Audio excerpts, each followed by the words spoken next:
Hi hello எல்லாருக்கும் வணக்கம். இது என்னென்னு பார்த்தீங்கன்னா, நம்ம வந்து ஏற்கனவே ஒரு அவேர்னஸ் வீடியோ கொடுத்துருந்தோம். பேனை வச்சு பிள்ளைகளுக்கு வந்து நிறைய பாதிப்பு வருது. இப்போ உள்ள பிள்ளைகளுக்கு வந்து பேனுங்கிறது வந்து ஒரு பெரிய பிரச்சனையே இல்லை, எவ்வளோ நாளுமே கிளினிக்கலாக வைக்கிற அளவுக்குலாம் வந்துடுச்சுன்னு சொல்லி இப்போ நம்ம வந்து எஃப்இயில் ஒரு இது பார்த்தோம், செய்தி பார்த்தோம். அதில் பார்த்தீங்கன்னா அந்த பிள்ளைக்கு வந்து பேன் பிடிச்சி தலை அழுகி மொட்டை எடுத்திருக்காங்க. 74 புழு எடுத்திருக்காங்க மண்டையிலேருந்து. அந்த பிள்ளைய வந்து மதுரை பெரிய ஆஸ்பத்திரியிலேருந்து வேறு எங்கேயோ ஷிஃப்ட் பண்ணியிருக்காங்க. வெறும் ஒரு 10 வயசுக்குள்ளே இருக்க பொண்ணு மட்டும்தான். அதனால் கொஞ்சம் குழந்தைகள வந்து கவனமாக இருங்க. பேனு தானே, ஈறு தானே அப்படின்னு சொல்லி விட்டுறாதீங்க. அதுவும் ஹாஸ்டலில் போர்டிங்கில் இருக்க பிள்ளைங்க வந்து ரொம்ப கவனமாக வைங்க. அவங்களுக்கு வந்து நம்ம சொன்ன மாதிரி இஞ்சி சாறை எடுத்து தேய்ச்சி விடுங்க. இல்லாட்டினா ரொம்ப புண்ணு வச்சிருச்சுன்னா போயல் இருக்கும் பாருங்கள், போயலை.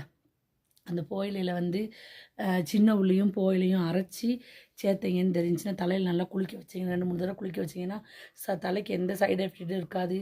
அந்த போயிலை வந்து உள்ள மணத்துக்கு வந்து அதெல்லாம் செத்து போயிடும். தலையில் இருக்க புண்ணும் வந்து ஸ்மெல் அடிக்காது. சீக்கிரத்தில் புண்ணு ஆறிடும். சின்ன வெங்காயம் நல்லெண்ணெய் இதெல்லாம் தேய்ச்சி புண்ணு இருக்கவங்க, நிறைய புண்ணு வந்து சளம் இருக்கவங்க வந்து இது செஞ்சிங்கன்னா போதும். செஞ்சு பாருங்கள். பிள்ளைகளை ஹேர்ஃபுல்லாக பாருங்கள். ரொம்ப சங்கடமாக இருக்குங்க. ஒரு தலைக்கு அந்த பிள்ளை மண்டைக்குள்ளே 67 புழு அப்படின்னு சொன்னால் எவ்வளோ கஷ்டமாக இருக்கும் யோசித்து பாருங்கள். 10 வயசு பிள்ளை, அது பார்க்கவே ரொம்ப சங்கடமாக இருக்குங்க. அதனால் பிள்ளைகளை கவனமாக வைங்க.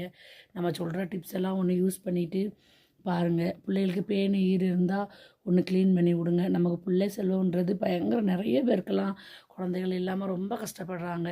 அதனால் இருக்கவங்கள வந்து நம்ம கண்டிப்பாக பிள்ளைகளை வந்து கவனமாக பார்க்கணும். பிள்ளைங்க தலை அவங்க வந்து குளிக்கிற முறை சரியில்லைன்னு சொல்லியிருந்தோம். அதுதாங்க உண்மை. சோப்போடு குளிச்சுட்டு ஷாம்புவோடு குளிச்சுட்டு சரியாக போர்டிங்கில் இருக்கவங்களுக்கு வந்து தண்ணி வந்து கிடைக்காது. ஒவ்வொரு ஹாஸ்டலில் 4 ஹாஸ்டலில் இருந்திருக்கிறேன். அதனால் சொல்கிறேன். சின்ன பிள்ளைங்களுக்கு என்ன தலையை தேய்ச்சி குளிக்க தெரியும். அதனால் ஒவ்வொரு டைம் வந்து பிள்ளைகளுக்கு கழுவ தெரியாது தலையை. அதனால் நீங்கள் சரியாக போர்டிங் இருக்க பிள்ளைகள் தலைகளை கண்டிப்பாக நல்ல முறையாக பாருங்கள். பார்த்து விடுங்க. இப்படி அதோடு கொண்டு போக விடாதீங்க. ஓகேவா? இதை பற்றி ஏதாச்சும் வேறு எதாவது டிப்ஸ் வேணும்னா கமெண்ட் பண்ணுங்கள்.